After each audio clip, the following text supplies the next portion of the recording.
룻기 보겠습니다.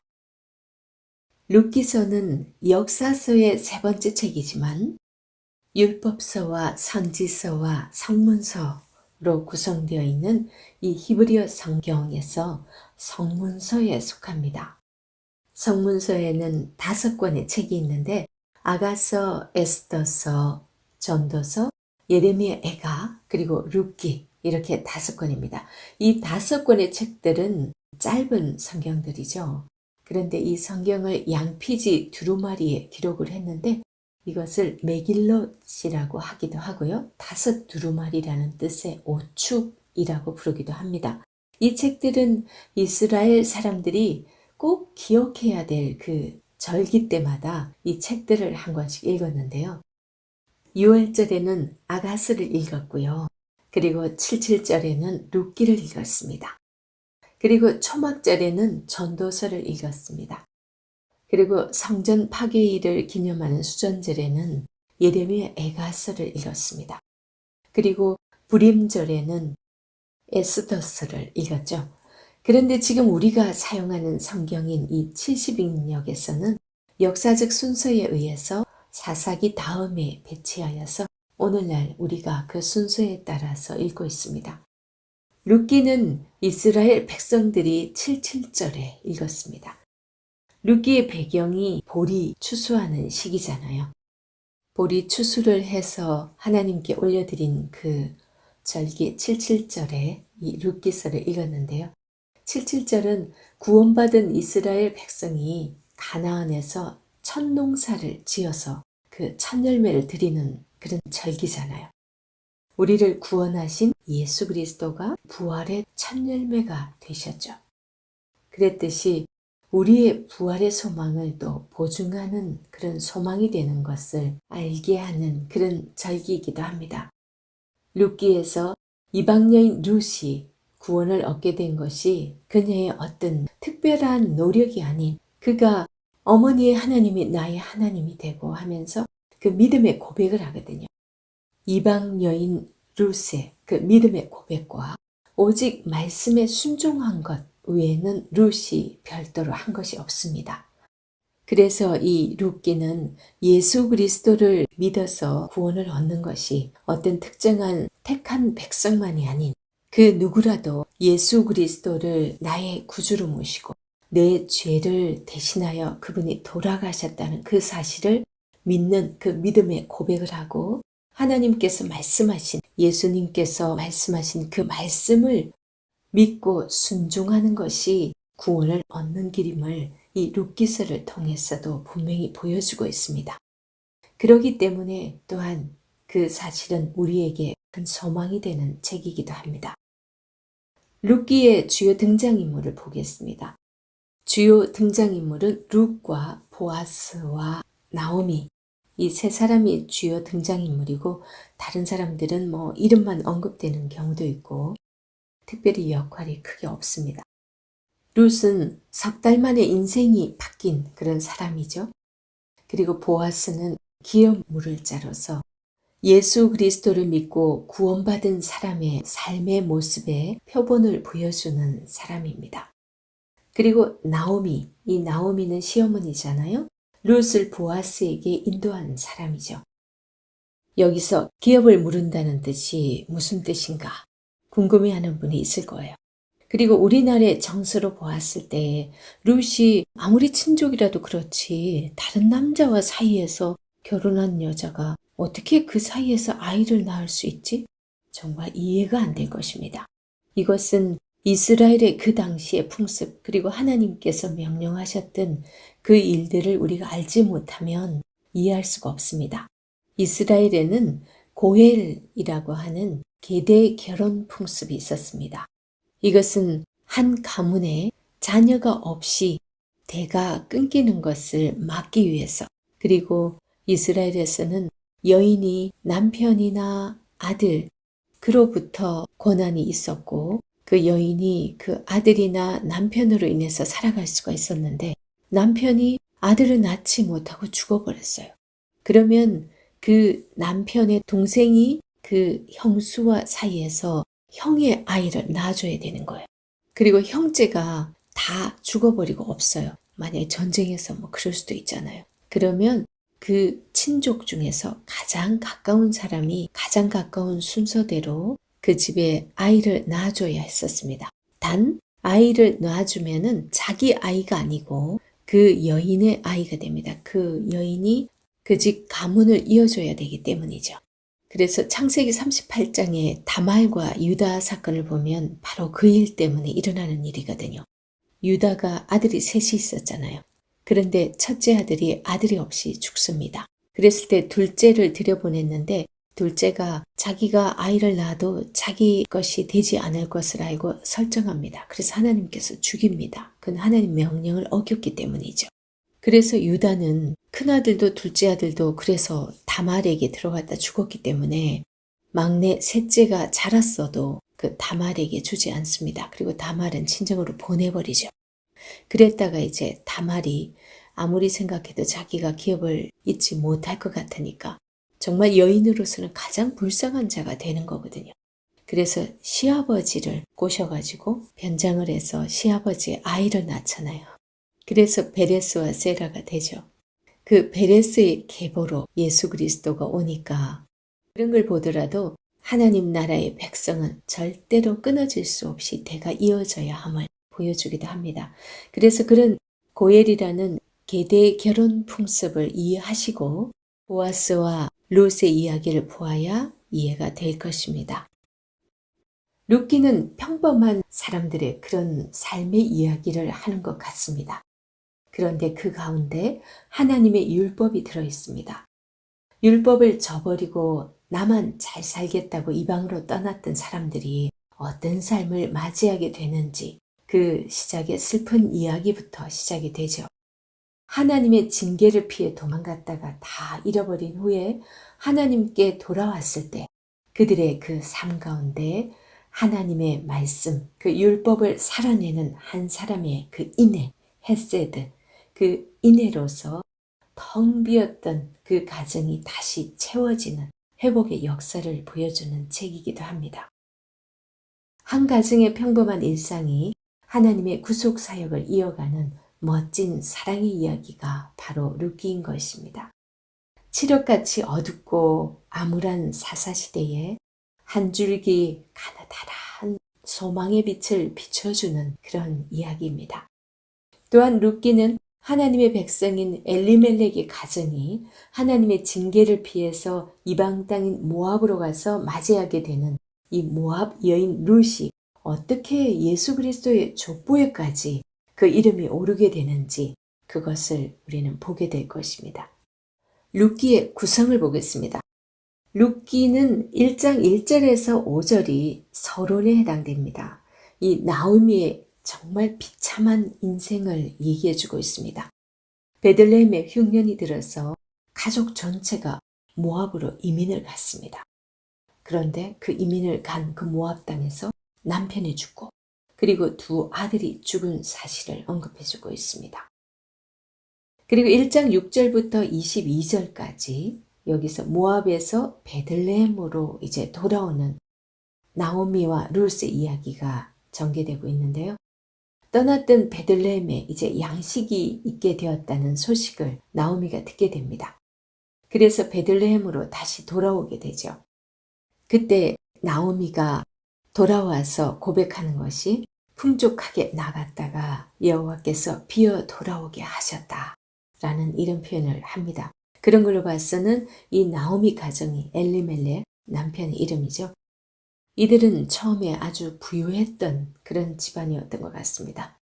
하지만 다 잃어버리고 텅텅 비어서 이제 아들과 남편까지 다 죽은 상태로 며느리 중에서 한 며느리는 모압 자기 신에게 돌아갔고 그리고 룻은 어머니 하나님이 나의 하나님이 되고 자기가 죽기까지 어머니를 따라가겠다고 해서 룻은 나오미를 따라 베들레헴으로 함께 오게 됩니다. 그리고 2장 1절에서 23절은요. 룻과 보아스의 만남이 소개됩니다. 이 보아스의 밭에서 이삭을 줍는 룻에게 은혜를 베푸는 그런 이야기가 소개되는데요. 정말 암울한 시대, 우리가 앞에서 사사기를 봤잖아요. 그 시대의 가운데서도 율법의 말씀을 따라서 인애를 베풀며 사는, 그것도 이방인에게도, 그 여인에게도 하나님의 헤세드, 인애를 베풀며 사는 한 사람, 그 보아스. 그 보아스와 룻의 만남을 소개하고 있습니다. 그리고 3장 1절에서 18절은요. 3장 전체가 룻이 타작마당으로 나가는 그런 장면이 소개되는데요. 보아스가 보리 추수를 해서 이제 타작할 때 타작을 하루 만에 할 수가 없기 때문에 타작마당에서 거기서 잠을 자게 됩니다. 그런데 그 보아스가 나오미 가정에 기업물을 자라는 것을 알고 나오미가 며느리 룻에게 타작마당에 가서 누우라고 그렇게 시켜줍니다. 그리고 4장 1절에서 12절은 룻을 구하기 위한 보아스의 행동이 소개됩니다. 왜냐하면 이제 타작마당으로 갔는데 보아스가 가만히 생각해 보니까 자기보다 더 가까운 친족이 있는 거예요. 그래서 잠깐 기다리라고 하고서 절차를 밟아서 성문에서 자기보다 더 가까운 친족에게 물어서 그가 포기하면 자기가 그렇게 기업 물어 주겠다라고 해서 절차를 밟는 그 과정이 소개되고 있습니다. 4장 13절에서 17절에서는 나오미의 가정이 이제 회복되는 모습을 보여주고 있습니다. 결론과도 같은 부분이죠. 그래서 나오미가 오벳을 품에 안고서 나오미가 아들을 낳았다 이렇게 표현을 합니다. 그리고 4장 18절에서 22절은 부록처럼 다윗의 족보가 소개됩니다. 베레스의 계보는 이러하니라. 그러면서 살몬은 보아스를 낳고 보아스는 오벳을 낳고 오벳은 이새를 낳고 이새는 다윗을 낳았더라. 룻이 다윗의 계보로 오는 예수 그리스도의 족보에 오른 그런 여인이 되었다는 사실을 강조해 주면서 룻기가 끝납니다. 룻기를 연극을 보는 느낌으로 본다면은 정말 멋진 장면이 연출될 수 있을 것 같습니다. 1장 1절에서 5절은 서막이 되겠죠. 텅 빈 나오미 집의 그 모습이 소개가 되겠고요. 그 다음 1막은요. 1장 6절에서 22절 이 재난의 원인이 무엇인가 그것을 알려주겠죠. 베들레헴으로 돌아온 룻과 나오미 그 모습을 보여주면서 그리고 2막은요. 2장인데 여호와의 인애 하나님의 그 인애로 하나님의 섭리하신 가운데 룻이 보아스를 만나게 되고 그리고 2장 20절에 나오미가 보아스를 축복하는 그런 장면 멋지게 소개될 것 같습니다. 그 다음에 3막은요. 룻의 인애를 볼 수 있는데요. 룻은 시어머니 나오미가 하라는 대로 그대로 그 말씀에 순종을 합니다.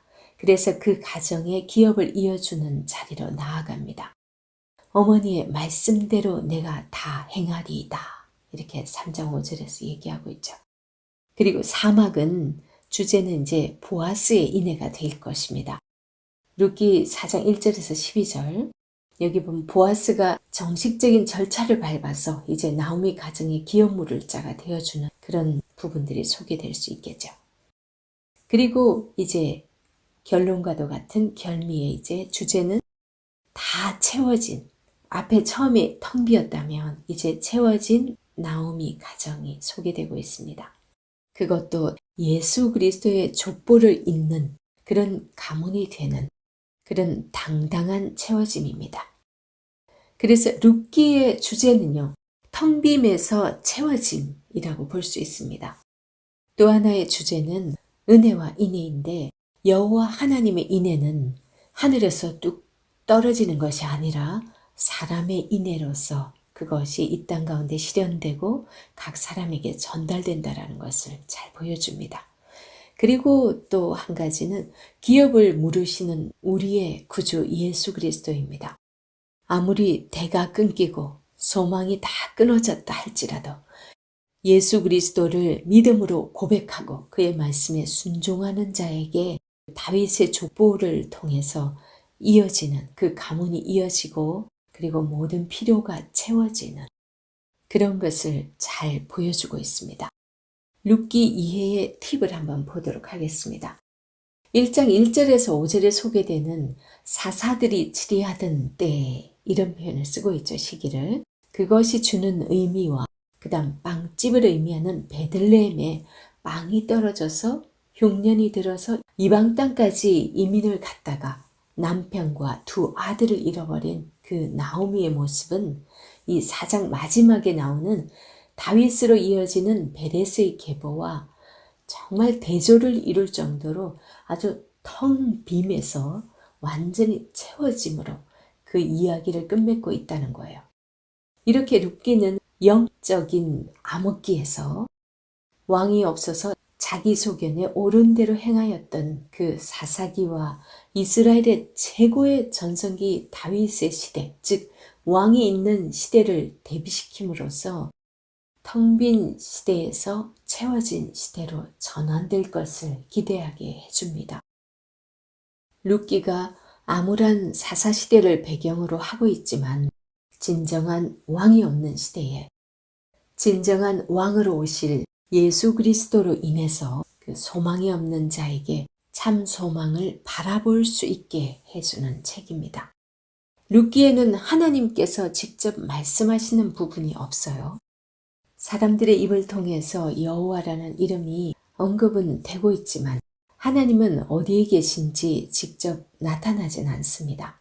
하지만 하나님께서 모습을 감추고 있는 동안에 정말 큰 고난의 시간이 주인공의 가정과 그 사회를 휩쓸고 지나갔습니다. 사람들은 그 고난의 원인이 무엇인지 알 길이 없었어요.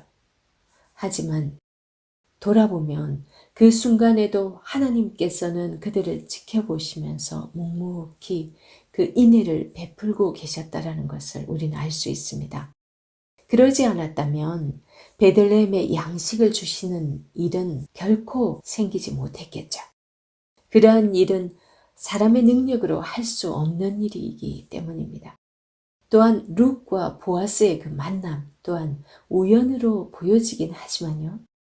하나님의 섭리 가운데 있었다고 우리는 볼 수밖에 없습니다. 하나님의 직접적인 개입이 보여지진 않지만 철저하게 하나님의 섭리가 잘 느껴지는 그런 이야기입니다. 오늘날 우리가 살아가는 모습도 그렇지 않을까 생각합니다. 특별히 하나님의 인애가 이 사람의 인애로 전달이 된다라는 그 메시지는 여러 가지를 생각하게 됩니다. 룻기의 이 이야기를 통해서 인간의 모든 발걸음은 하나님의 섭리 가운데 있다는 것을 알게 하는 것이 또한 이 룻기라고 봅니다. 특별히 룻기에 등장하는 이 모압 여인, 그 룻이 할 수 있는 일이 아무것도 없었습니다. 더구나 여호와의 종에 들어오지 못하리라고 하는 그 모압 이방인입니다. 하나님께서 베들레헴에 양식을 주셨어도 이방인인 그녀가 이삭을 줄 수 있도록 허락한 것은 보아스의 인애였습니다. 그녀에게 은혜를 베풀어 주지 않았다면 그녀는 나오미를 섬기기는커녕 자신의 줄인 그 배조차 채울 수가 없었을 거예요. 이 역시 사람이 사람에게 인애를 베푸는 그 통로가 되어주었다라는 그 사실을 우리는 정확하게 알게 됩니다. 룻기를 통해서 지금 내가 선 자리에서 나는 어떠한 인애를 베풀며 살 것인가? 내 인애가 필요한 곳은 어디인지 돌아보는 시간이었으면 좋겠습니다. 암흑기에도 하나님을 믿는 사람에게 조그만 빛이 비추음으로 암울한 시대의 희망을 보여주는 책 룻기. 영적으로 어두운 사사시대와도 같은 오늘을 사는 우리가 하나님의 인애의 대리자가 되어서 말씀을 머리가 아닌 삶으로 살아냄으로써 하나님의 인애, 그 사랑이 흘러가는 통로가 될 수 있기를 간절히 소망해 봅니다.